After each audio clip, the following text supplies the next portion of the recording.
everyone, welcome to Learn with Mamta. So, in our previous class, we have already discussed about the algae. We have completed the algae, that chlorophyceae, phaeophyceae and rhodophyceae. Green, red and brown algae with their economic importance. We have completed that topic. So, today we are going to discuss about bryophytes, the amphibians of the plant kingdom. Plant kingdom के amphibians हैं. ठीक है, अगर आपको ये चीज समझ नहीं आई हो तो अब आपके आगे आ गया होगा चार्ट जो प्लांट किंगडम की क्लासिफिकेशन का है. ठीक है, इसमें क्या है कि ये डिवाइडेड है algae, bryophytes, pteridophytes, angiosperm, gymnosperm. ठीक है, इस तरह से डिवाइड है. We have already completed the part that is algae. Algae में भी हमने क्या क्या किया है, Chlorophyceae, Phaeophyceae and Rhodophyceae.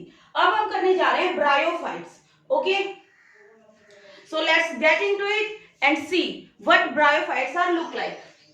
They includes various mosses and liverworts. बहुत सी mosses और liverworts. आपने algae देखी होगी, जमीन पे बिछी हुई होती है, जहां पे पानी होता है, जहां पे टैप वगैरह होते हैं, उसके आसपास हमें दिखने को मिलती है. But various mosses and liverworts, वहां पे हमें ये चीज देखने को मिलती है. और जब वो थोड़ा थोड़ा पौधे की तरह अपना रूप लेना शुरू कर देता है, थोड़ा थोड़ा ऊपर की तरफ जाता है, तो उसको हम बोलते हैं मॉसिस. ये दो टाइप के, उनको लीवरवर्ट भी बोलते हैं, मॉसिस भी बोलते हैं. ठीक है, these are non vascular bryophytes. These are non vascular. Why these are non vascular? Because they don't have particular tissue for conduction of water and minerals. उनके पास कुछ कैपिलरी सिस्टम होता है जिसके थ्रू वो वाटर को और फूड को ट्रांसपोर्ट करते हैं, बट उनके पास प्रॉपर जाइलम फ्लोएम बिल्कुल नहीं होता. ठीक है, हैबिटेट कहाँ मिलती है हमें ये? Commonly grows in moist and shaded area. Shaded area बोलते हैं हिल्स वगैरह पे, जहां पे छांव होती है वहां पे प्रेजेंट होते हैं. वैसे तो जनरली ये सॉइल में ग्रो कर सकते हैं, but for sexual reproduction they need a thin film of water that we will discuss in upcoming lines. These are called amphibians of the plant kingdom. इनको plant kingdom का amphibian बोला गया है. ठीक है, जो soil पे भी रहता है, water में भी, because they need water for their sexual reproduction. They can live on soil but depend upon the water for sexual reproduction. Sexual reproduction के लिए ये water के ऊपर depend रहते हैं.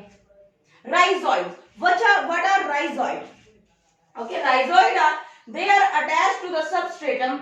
They can be multicellular or unicellular. Multicellular भी हो सकता है और unicellular भी हो सकता है. Rhizoid क्या होता है? Rhizoid substratum से attachment का एक जरिया है. It acts as a root, but we cannot call it root. Then comes sex organ. Sex organ इसमें कैसे होते हैं? सेक्स ऑर्गन मेल को एंथीरोजॉइड बोलते हैं and archegonia is for female. Male को क्या बोलते हैं? एंथीरोजॉइड्स. और फीमेल को क्या बोलते हैं? आर्किगोनिया. ठीक है, the sex organ in bryophytes are multicellular. Multicellular होते हैं, स्पेशल स्ट्रक्चर्स होते हैं जो प्रोड्यूस होते हैं in bryophytes. Male sex organ is called antheridia and it male sex organ is called antheridium and which produces biflagellate antherozoids. Biflagellate moving antherozoids कौन produce करता है? एंथीरिडियम. बेटा बहुत सिमिलर से नाम है, आपको याद रखने पड़ेंगे. ठीक है, and flask shaped female sex organ called archegonium. Flask shaped female sex organ होता है जिसको आर्किगोनियम बोलते हैं एंड इट कंटेन्स एग. उसके अंदर एग होता है. रिप्रोडक्शन. रिप्रोडक्शन क्या कैसे होती है? The antherozoids are released on a thin film of water.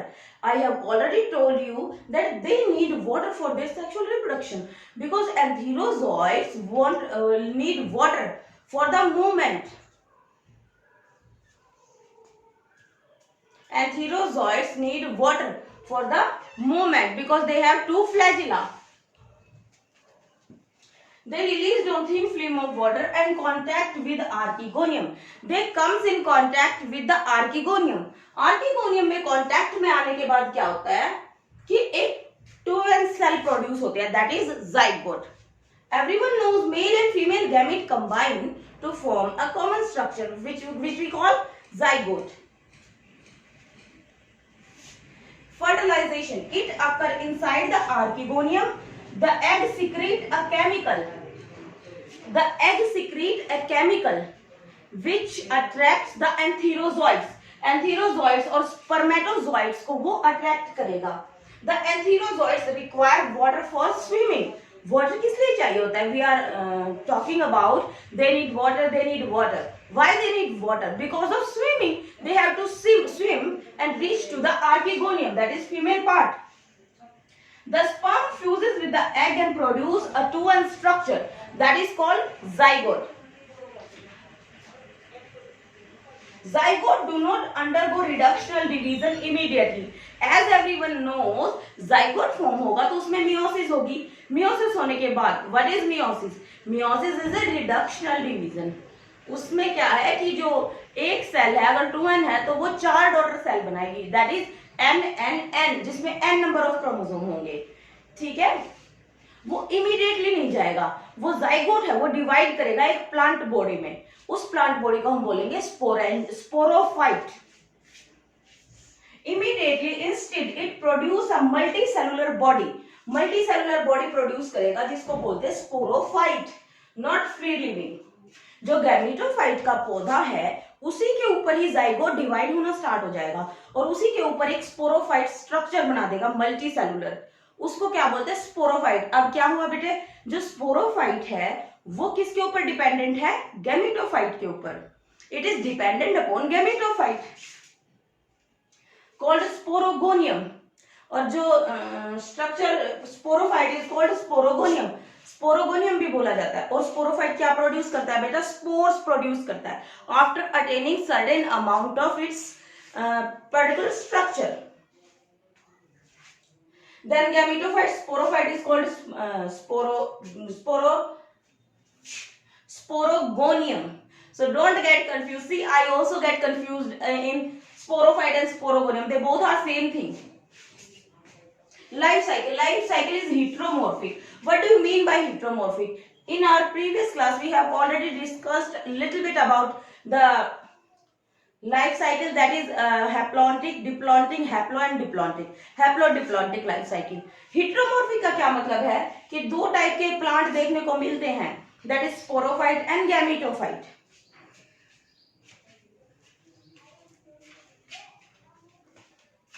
Now comes importance, economic importance of bryophytes. Bryophytes की economic importance क्या है? They don't have much economic importance, but there are some. So we have to discuss them. Economic importance. Food. They provide food for the animal. Animal के लिए वो as a food की तरह भी use किए जाते हैं. Second one is sphagnum. Used as a fuel. Sphagnum एक moss होती है जिसको आगे हम देखेंगे. वो as a fuel की तरह use की जाती है. It has capacity to hold water. Capacity होती है इसके अंदर water को hold करने की. That's why it is used in transportation or transshipment of living material. Packing material. Packing material होता है ये transshipment of living material. Living material का एक जगह से दूसरी जगह के ट्रांसफर होने में हेल्प करती है. The moss prevent soil erosion. Obviously it is a plant and it has a rhizoid also, so it checks the soil erosion. Upper fertile layer of the soil, it is remain in contact with the mosses. Mercantia has some medicinal property to cure lungs and liver diseases. Lungs और liver की diseases को ठीक करने में Mercantia has a important role. So this is all about the economic importance of bryophytes.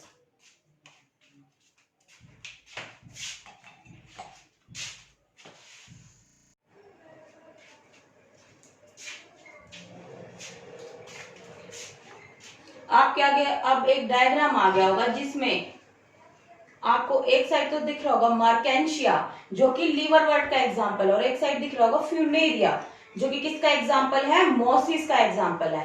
Funaria मोसिस का example है. आप ये स्ट्रक्चर देख लीजिए और अच्छे से बना लीजिए. ठीक है, एक बार वीडियो के एंड में भी स्ट्रक्चर को डिस्कस करेंगे ताकि हमें अच्छे से पता चल जाए कि इसमें क्या क्या पार्ट होते हैं.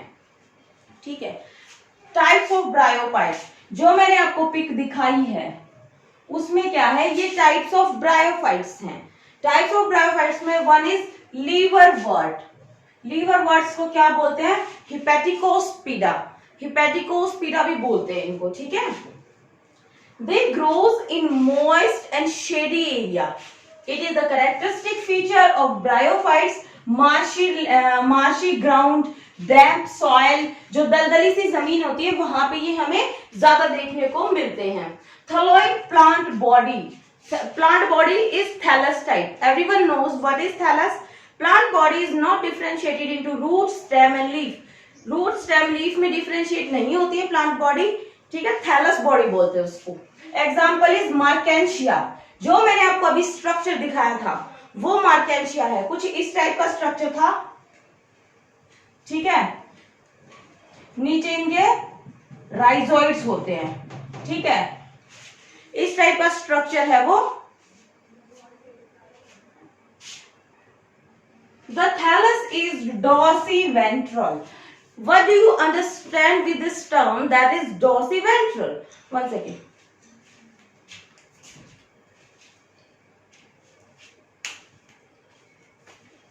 Dorsiventral का मतलब है जैसे आप लोगों ने क्रोकोडाइल वगैरह देखा होगा. क्रोकोडाइल जू वगैरह में क्रोकोडाइल होता है. जो अपर सरफेस होता है वो बहुत ही हार्ड होता है. बट जो लोअर सरफेस होता है उसका जैसे वो चलता है तो उसका जो नीचे का हिस्सा होता है वो क्या होता है? वो बिल्कुल सॉफ्ट होता है. तो जो ऊपर वाला है उसको तो डोर्सल साइड बोलते हैं और जो नीचे वाला है उसको वेंट्रल साइड बोलते हैं. अगर ऐसे देखेंगे तो this is the upper portion, we call it dorsal side and this one is ventral side. ठीक है. तो डोर्सिवेंट्रल होता है, ऊपर से ऐसे होता है, ऐसे बिछा हुआ होता है और नीचे से वेंट्रल साइड से राइजोइड्स होते हैं इसके, जो कि सबस्ट्रेटम पे अटैच करने का काम करते हैं. राइजोइड्स जो सबस्ट्रेटम पे अटैच होने का काम करते हैं. These are unicellular. These may be of two type. Two type के होते हैं बेटा. One is smooth and tuberculate. Smooth and tuberculate. Rhizoid is of two type. Maybe smooth or maybe tuberculate. Asexual reproduction. Asexual reproduction is the means with the fragmentation and some special structure called gamma cup. Some cup-like structures are there for asexual reproduction, जो कि upper surface पे यहां पे ऐसे present होते हैं. Cup-like structure कुछ इस टाइप के होते हैं. ठीक है. इनके अंदर स्पोर्स होते हैं. इनको क्या बोलते हैं? Gamma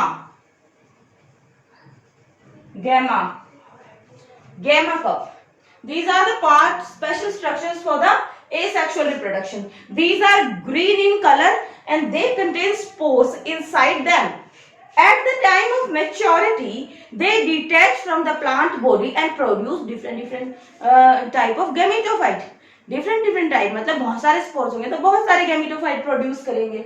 It is green in color. ठीक है बेटे. They produce small receptacles called gamma cups. These are small receptacle-like cup-like structure which produces spores. Then comes sexual reproduction. Sexual reproduction comes when male and female sex organ are produced on the same thallus or different thallus. Same पे भी हो सकते हैं और different पे भी हो सकते हैं.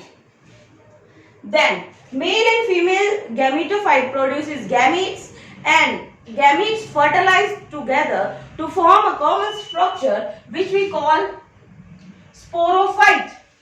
The sporophyte differentiated into foot, seta and capsule. Foot, seta and capsule में develop हो जाता है. क्या develop हो जाता है बेटा? sporophyte. And spores produced by reductional division. जो sporophyte होता है उसके अंदर जो cells होती हैं they undergo meiotic division. Meiosis is a reductional division. ठीक है.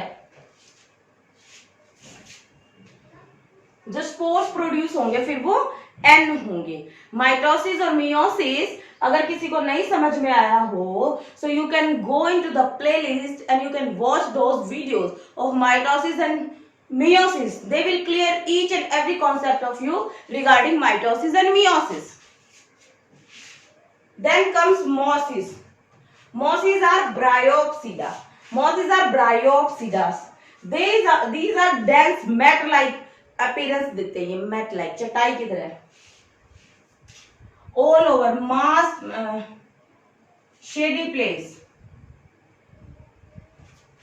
places पे they grows as dense mat over shady place, especially during rainy season. Especially during rainy season they give appearance of mat. Plant body. The gametophyte consists of two stages. You have to remember this. In mosses, the gametophyte contains two stages. First one is protonema stage, and second one is leafy stage. आपको पता है जो Funaria है उसका structure कुछ इस type का होता है. जो फ्यूनेरिया होता है उसका स्ट्रक्चर कुछ इस टाइप का होता है. आपको ऐसे देखने को मिलेगा, ऐसे डेंस, ऐसे स्पाइरल में लीव्स लाइक स्ट्रक्चर होते हैं. ठीक है. और जो फर्स्ट स्टेज होती है दैट इज प्रोटोनिमल स्टेज, तो वो कैसे होती है? वो क्रीपिंग होती है, ऐसे फिलामेंटस होती है, ऐसे ऐसे सा दिखता है. फिर उसके बाद क्या होता है, ये अपर की तरफ ऐसे मूव करने लग जाते हैं, तो सेकंड स्टेज बनती है that is leafy stage. So mosses have generally two stages. First one is protonemal stage, second one is leafy stage. Protonema is filamentous, okay, creeping on the ground, and leafy stage is upright. Rhizoids, long, multicellular and branched.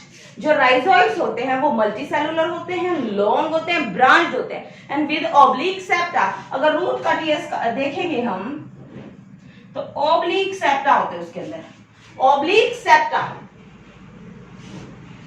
With oblique septa, they take part in attachment and absorption of water through capillaries. There is no xylem and phloem because this is a thallus body. Plant body is not differentiated root, stem and leaf.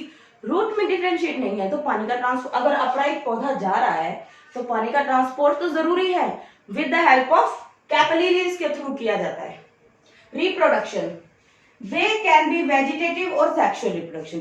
Vegetative reproduction with the mean of fragmentation, budding and gamma cups and tubers. कुछ special structures होते हैं जो asexual reproduction को perform करते हैं. Then comes sexual reproduction. And 3D and archegonia are produced at the apex. Apex पे produce होते हैं. The male organ is cup shaped. Female organ is like a bud. Zygote, a male and female gametes are combined to form a common structure that is zygote. Zygote develops into sporophyte. Sporophyte में develop होगा जो foot सीटा capsule में होगा. अब जैसे ऐसे है ये पौधा, ठीक है, यहां से कॉमन स्ट्रक्चर आएगा दैट इज स्पोरोफाइट. यहां पे कैप्सूल होता है. This is capsule. Foot, seta and capsule, इसमें डिफरेंशिएट होती है plant body. The sporophyte are formed after meiosis. Special structure for spores dispersal. Funaria के अंदर स्पोर्स को डिस्पर्स करने का एक स्पेशल स्ट्रक्चर होता है. पॉलीट्राइकम और Sphagnum and Funaria are the example. ठीक है बेटे, I hope you understand this concept. अब आपके आगे दोबारा डायग्राम आ गया होगा. अब आपको और अच्छे से समझ में आएगा दैट फ्यूनेरिया जो आपको दिख रहा है उसके अंदर फुट, सीटा जो लंबी सी दिख रही है और कैप्सूल आगे लगा हुआ है, लीफी स्ट्रक्चर है. और इस साइड और एक साइड आपको दिख रहा होगा मार्टेंशिया, हार्ट शेप से स्ट्रक्चर है, गैमा कप ऊपर लगे हुए हैं, male and female sex organ are also there. So that's it about bryophytes. Thank you so much for watching my video. Stay tuned for another amazing video. Thank you so much and stay tuned. Subscribe my channel and do hit that like button. Thank you so much.